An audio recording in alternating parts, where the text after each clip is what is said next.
Today's episode is brought to you by Smithburg Auto of Fairfield, Iowa, the Pack Wood Locker, and Henshaw Trailer Sales of Richland, Iowa. We've got Coach Van Fleet on the phone with us, and we're going to kind of review the small schools playoffs games from Tuesday and talk about the game. There's only one game is going to be left there for us on Saturday. Welcome to the program, Coach. Hey, thanks for having me back on, Dave. Well, you got all the information. Let's start. Which game do you want to start with from last week? Well, let's start with the one down here in this area that didn't go our way, and that'd be Central Lee at Regina. Central Lee came into the game 15-7, had a great win at home over West Burlington last week. Finally got over that semifinal mountaintop and made it, and unfortunately ran into Paul and the boys up at Iowa City Regina, and just a really tall physical team that plays a great schedule and is a team that has been to state in the last couple years. And final score of that one was Regina 66, Central Lee 41. And just Regina has a lot of size and they're very balanced. They had three players score 13 points, one player score 17. So they had four guys scoring between 13 and 17. They did a great job on the offensive glass. They had 13 offensive rebounds, and it was Central Lee played well in the beginning. Regina did get up and went on a little spurt there at the end of the first quarter, but Central Lee stayed with them in the second. But second half was just all Regina, and just unable to. Central Lee was just unable to hang with it. But what a great career for Will Hayes and Owen Swan and that group of guys at Central Lee. They're getting better each and every year, and I hate to see those guys lose like that. But again, to make it to a district final at Central Lee it's a step forward. And for a young coach, Coach Johnson, I think they're going to continue to improve. They have a great off-season program. They got great coaches, top to bottom. They have one of the best youth basketball leagues all the way down to like third and fourth graders. There's always basketball going on at Central Lee. And so they're doing it the right way. And they're going to just keep building that thing. And so great season for them, obviously, ended just a little short of where they wanted to be, but losing to Regina at Regina is nothing to hang your hat on. I mean, that's a tough place to go. It's a tough place to play, and great job for them. And Regina's in a really good district. I think, there's districts that are really good, and I think there's some pockets where, you might have one good team or one or two good teams, and then some average teams and a lot of below average teams. So the South is like that. They got the good teams and the good competition every night. And certainly that River Valley Conference that Regina plays in with the Wiltons and the Mid Prairies and all that. You got to have that kind of schedule to really perform in the playoffs? I think so, and they play a lot of. I mean, they go around and they play some good non-conference games too. They've played Notre Dame the last couple years, and so they go around. Regina goes around and plays a lot of good teams. And when you're in Iowa City, you can go play some great 3A teams if you want to. I mean, you can really play above your weight class if you really want to. But no, they play some really good teams, and obviously Regina's gonna play Northeast this Saturday for the sub-state, and I'd give the advantage to Regina on that one. Northeast is a good team, but I just think that Regina's just too balanced, too many weapons, and they do a really good job there. And they've got the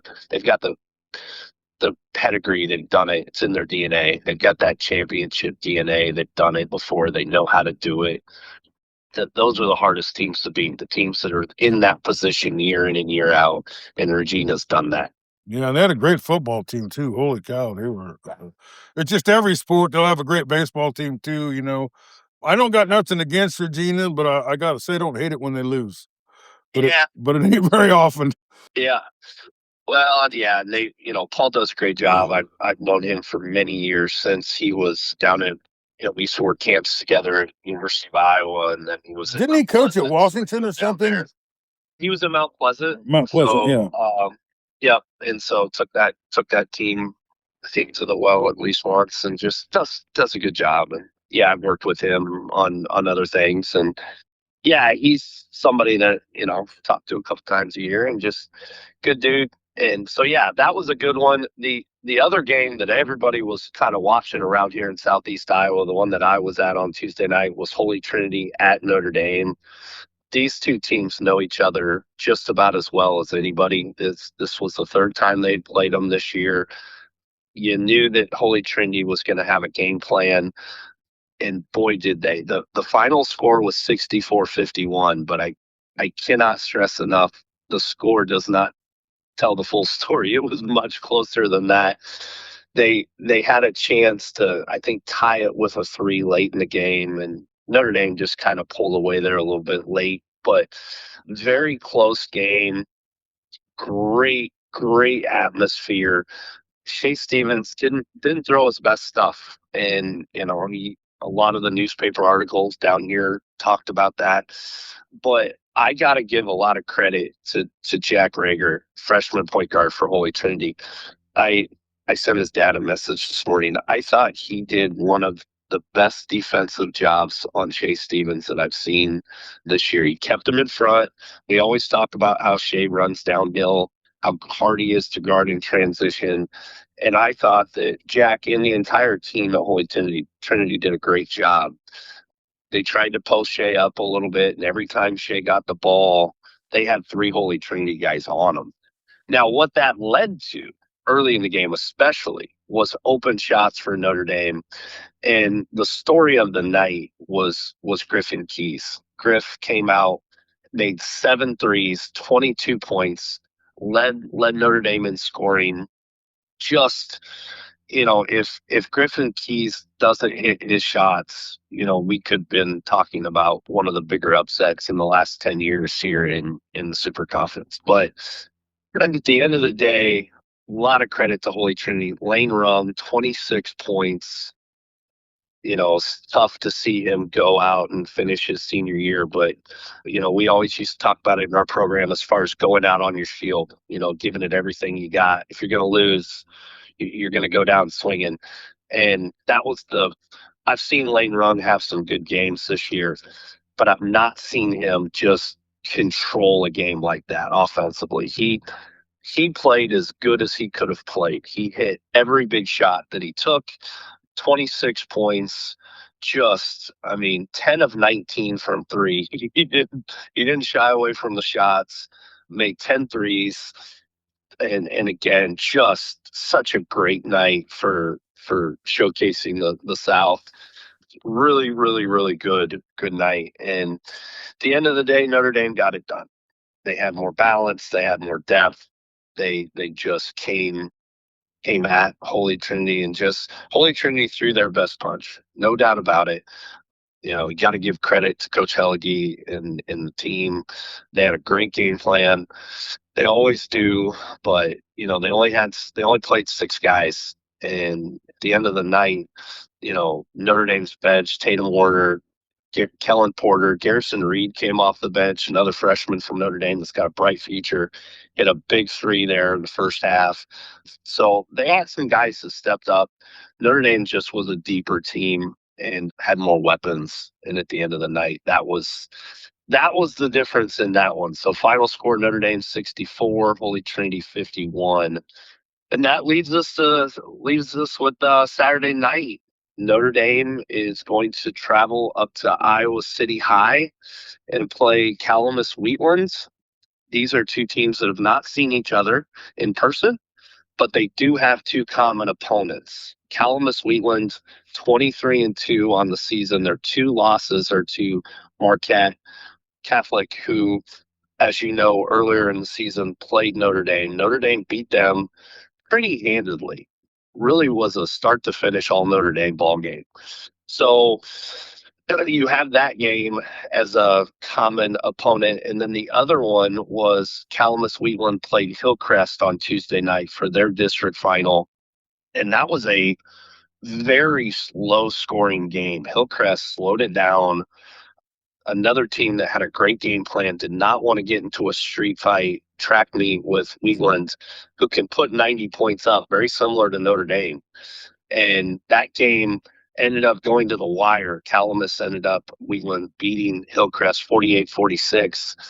Hillcrest had a 3 attempt at the buzzer that was blocked cleanly. So, you know, that's a team though in Hillcrest that just played at Notre Dame a couple weeks ago, and Notre Dame beat them by 28. So they've got two common opponents that's, that gives the advantage right now to Notre Dame. And that game's going to be played at Iowa City High. It's going to be played at 4 o'clock. There was some confusion on when the game would be played. The state has had some issues finding common midpoint places to play these games. So they're actually going to play two games at Iowa City High, one at 4 o'clock, which is going to be the Notre Dame game, and then another one at 6. So, which, if I could get on my soapbox real quick of the Coach Van Fleet rant of the day, I really am disappointed that the state's doing this, because when you win a sub-state game, whoever wins this game between Wheatland and Notre Dame, normally you get, people are out on the court, kids are storming the court, the student section, you're getting the banner, you're taking team photos. I mean, when we went to state 2 years ago at City High, I spent probably an hour hugging people after the game. Notre Dame or Calamus Wheatland, whoever wins that game, they're going to have to just hurry up and get off, because you got another game starting in 30 minutes. So that's kind of disappointing for me, to be honest. I think that for such a lifetime achievement of making it to the state tournament, it stinks that you're not going to get to just kind of hang out on the floor and spend time with those people and give those people hugs and the photos. They'll give them a little bit of time, but not a whole lot. I'm assuming, but Well, yeah, I got a comment on why they having trouble finding schools to host these events. It's because they take 80% of the gate. So yeah, $2 yeah. a ticket, and you got to sweep the floor and man the concession stand, and all the expenses of putting on a game and the time and everything. I'm sure it's going to be probably a sellout and everything, but I mean, I just don't understand why they have to have all the money, you know. And and that's another great point, Dave. I talked to the athletic director at City High yesterday, because I'm going to be doing radio up there, and I was just letting them know we were coming. And that venue holds 2,000 people, which is the same size as SEC holds 2,000. So if you've been to Lauren Walker Arena in West Burlington, it's about the same size. However, the then you have four teams coming in there for sub-state, and one ticket gets you into both games. That's 500 tickets per team. That They could have a problem with the sellout.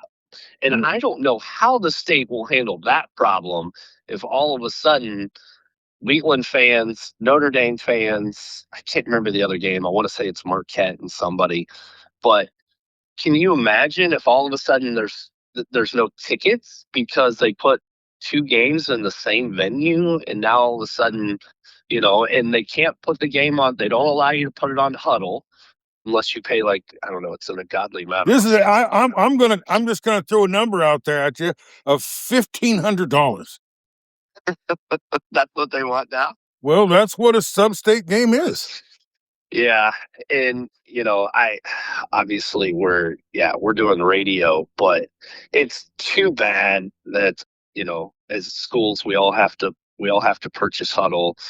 A lot of schools buy these $10,000 cameras that go up in the gymnasiums, but the state, who's already collecting the money, won't let us just put that out there.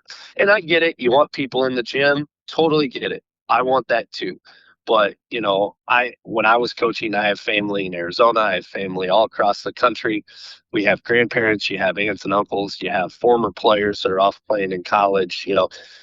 I always talk about Mason Watkins. I'm constantly having to give Mason updates because he's down at North Florida. He can't come to the game. He can't watch it. So, and I'm sure the state says, well, we're going to pay the $1,500. Yeah, that's the thing.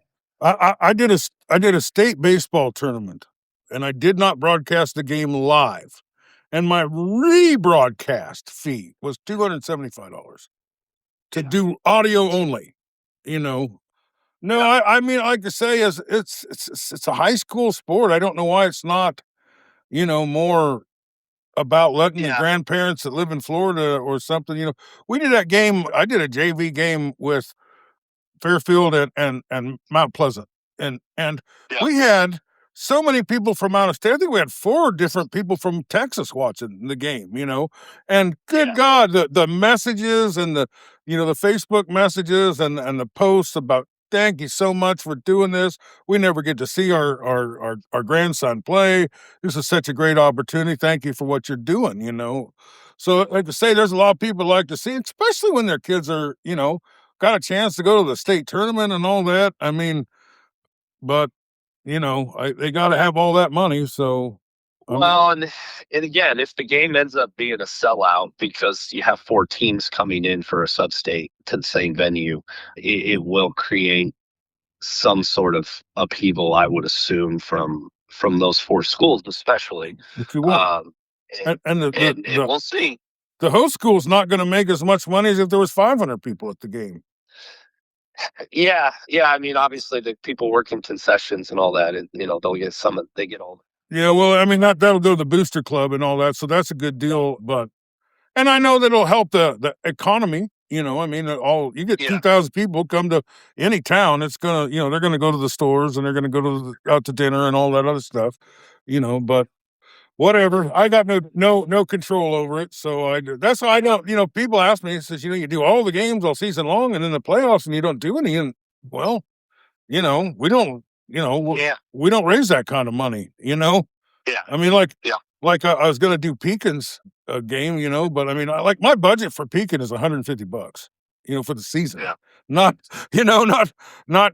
So I can't be putting 3, 4, 5, 6, 8, $750 into just broadcasting Yeah. a game up there. But well, anyway, But yeah, I mean, to get back at it, I mean, to look at this Notre Dame Wheatland matchup, I mean, obviously it all goes for we've talked about Notre Dame. We know about them. Let's talk about Calamus Wheatland. I mean, they are led by Chase Platt, senior forward. He's their do everything guy. He leads them in scoring at 20 points per game. He leads them in rebounds at 6.4, and he leads them in assists at 5 assists per game. So he has been their catalyst all year long. They are similar to Notre Dame of they can put up a lot of points. They can press, they can run it up. They both are averaging very similar numbers. They're averaging 73. Notre Dame's just almost at 74. They're a little better defensively. Both teams have a big point difference, 25 for Notre Dame, 31 for Wheatland. They both shoot the ball well from 3, 30% for Notre Dame, 32% for Wheatland.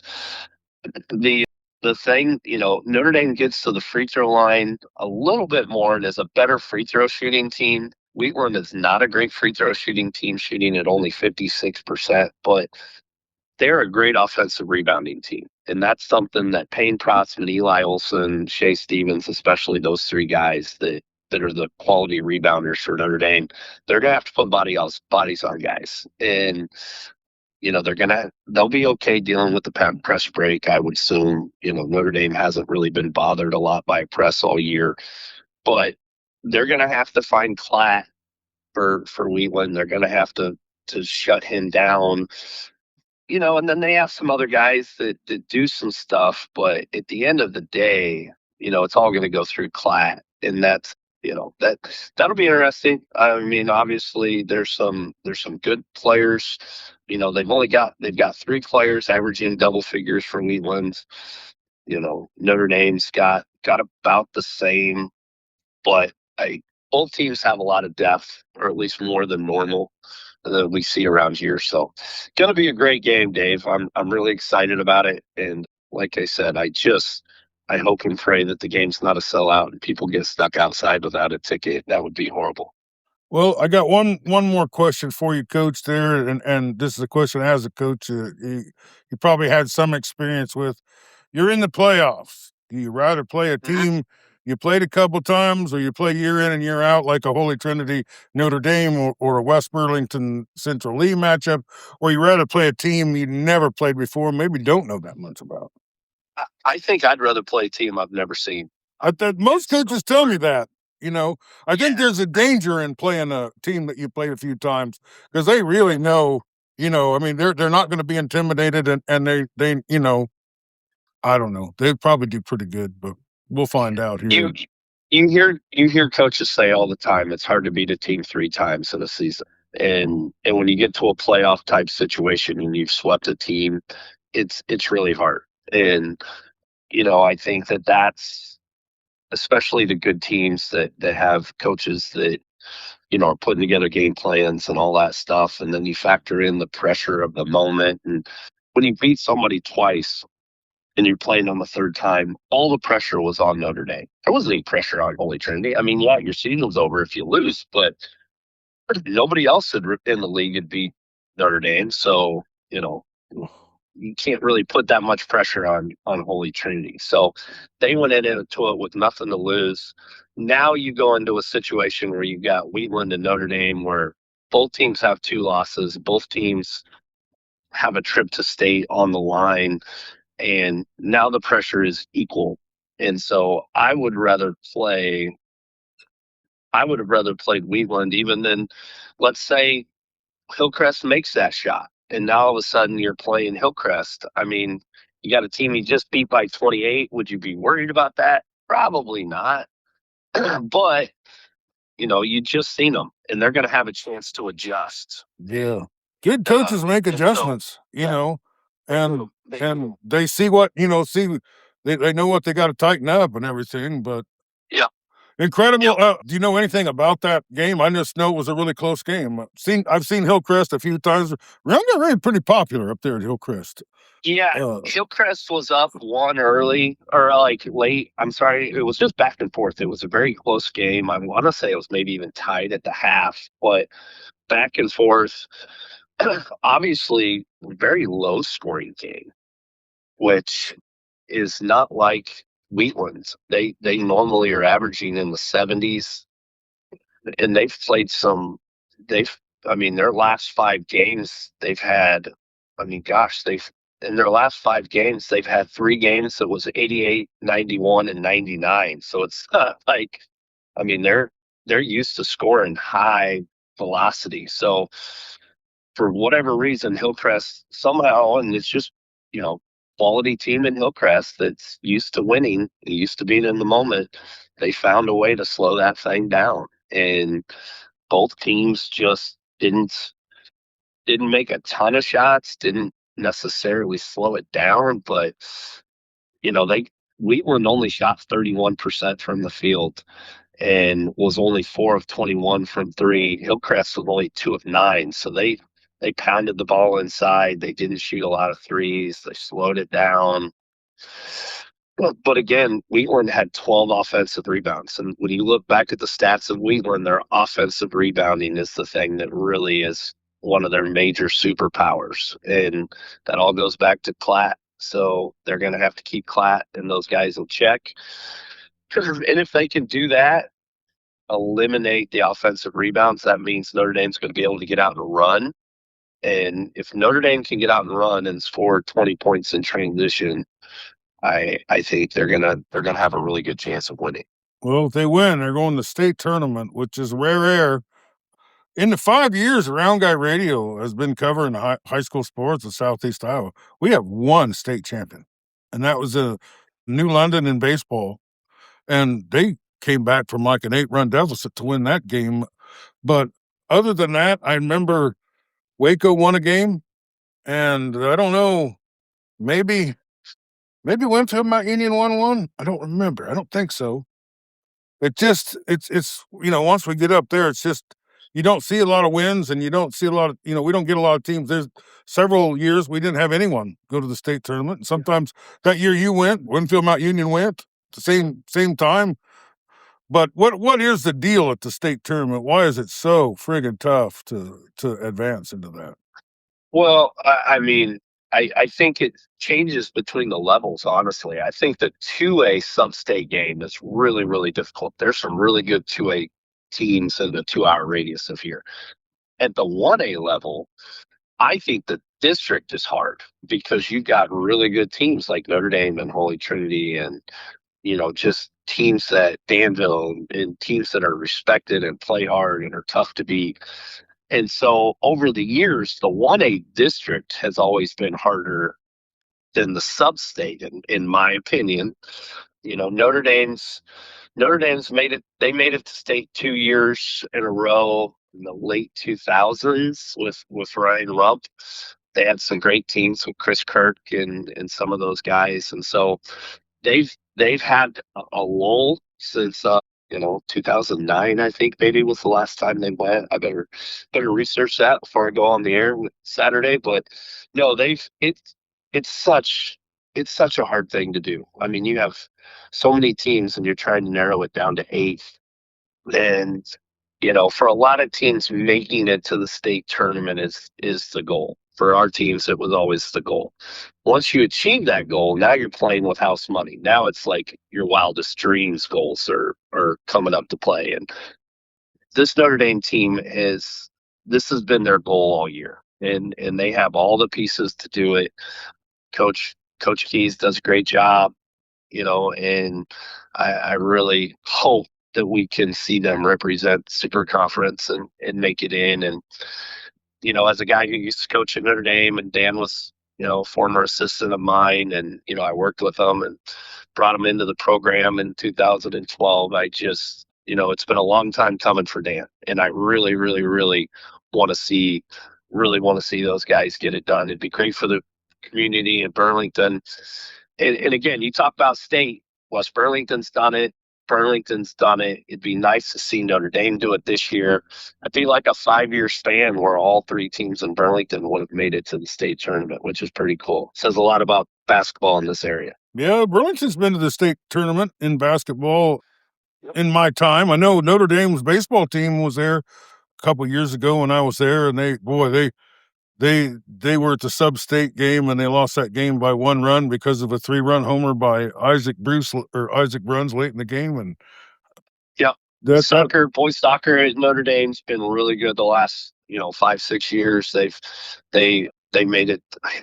I'm gonna get crucified on this. I don't know. I know they made it to the state championship game, and I can't remember if they won it or not. I want to say they won it, but I want to say it too. Yeah. So, but for basketball specifically, Meepo girls are in the state tournament. Yep. Kudos to them. Mediapolis, I think it's the first time since 2015 that program has that group of seniors have worked so hard to make it. And so that's another group that made it through and had some really good wrestlers that went to the state tournament last week. Notre Dame, you know, kids from all over Southeast Iowa got a chance to go. And so, yeah, so it's been a really exciting time the last few weeks. And obviously I'm pulling for Notre Dame and hoping that they can complete the trilogy of the 3 Burlington schools all making it to the well here in the last five years, and be a pretty great accomplishment for our small little town. Sigourney girls won the state tournament in softball a couple years ago too. But it's like I say, I don't keep track of the girls like I do the boys, but it'd be really nice to get a team back up there to the state tournament. And you're only one of 4 teams. I mean, you're right. If you're still playing, you're only one of 8 teams in the whole state that's still playing. Goes from 32 to 16 to 8 to 4. Actually, there's 16 in sub-state, and then 8 go to the well. Yeah. So eight teams per class, and yeah, so you've got 4 classes for boys, and then 5 classes for girls basketball. So yeah, but it's a really cool scene, man. It's something I think obviously we'll never forget. I think the advantage Notre Dame has is playing the West Burlingtons and the Meepos and the Holy Trinities and the Central Lees all year long that made it tough. So, that they played tough teams, a lot tougher teams than Calamus Wheatland did. And you look at the 2 non-conference, I mean, Keokuk and Pella Christian, in the last 2 weeks. I mean, yeah, they lost, but those games made them better, especially the Pella Christian game, and it exposed some things that they needed to work on that I think they have. They're not going to play anybody, at least this weekend. That's Calamus Wheatland does not have a 6'10" Jackson Clark out there. Um, but the Clack kid is very similar to the player to some of the guys that Pella Christian had. And so it was that Pella Christian game will be that was a good test for Notre Dame. And, even though Shea had 40 that night, they were unable to get the win. But again, I think there's some things that can be learned from playing that really difficult schedule. And it's gonna be a hell of a game. That's for sure. Well, we'll be listening to it. Tell our listeners how they can follow this game on the round or on KBUR. I think it's what it's going to be on. Yeah, so Scott Mason and I are going to be doing the game on KBUR. Obviously, we'll have some links out there on KBUR.com and all of that. Casey Fleming and Joe Bryan, who normally do the game, were out. So Scott and I got called up to the majors to do this one. And then, so KBUR will be following Notre Dame all the way through, even at state level. I don't believe the game is going to be broadcast. However, if for some reason somebody at Wheatland decides to pay the money to stream it, we'll well, if we find out, text me and I'll put it on Round Guy Radio's Facebook page as the way to follow this. But they pretty much priced it out. The fees are the same in baseball, but maybe 1 in 10 games in the playoffs is in baseball's broadcast. So I don't know how much fees they're collecting.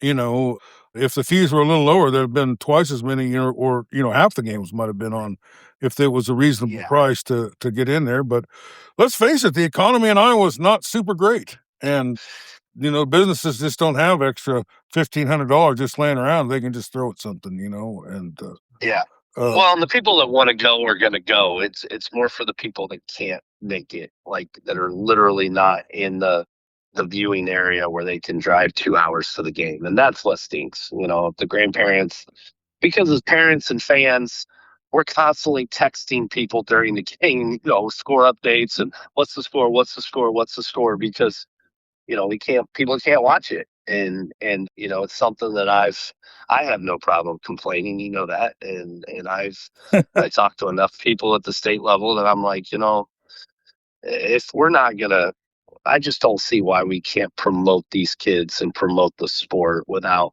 having to every single game, fleece the taxpayers, for lack of a better term. Or the community. Well, tell Scotty Mason hello. He's a big contributor during the football season. Him and the coach come on about every week, and always enjoy talking to him. And I'm sure you guys will do a great job.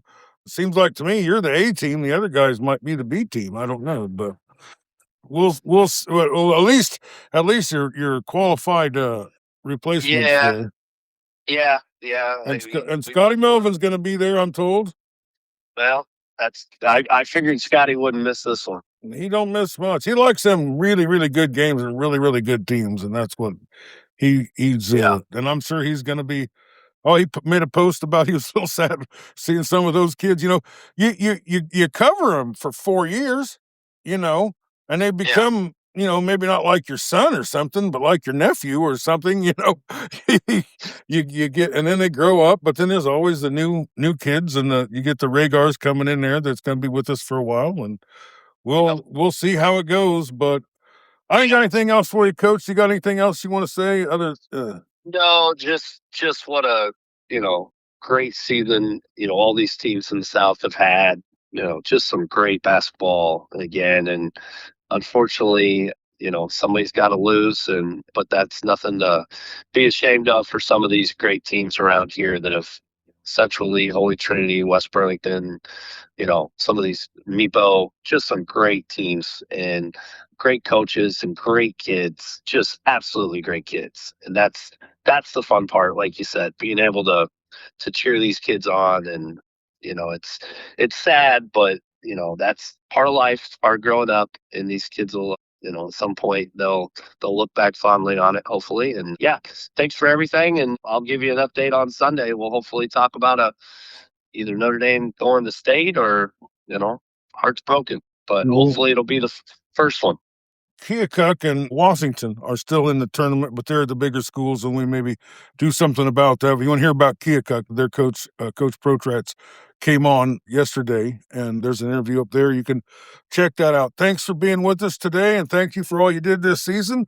And hopefully, we'll have at least somebody get into the state tournament. Hopefully. We'll talk to you soon.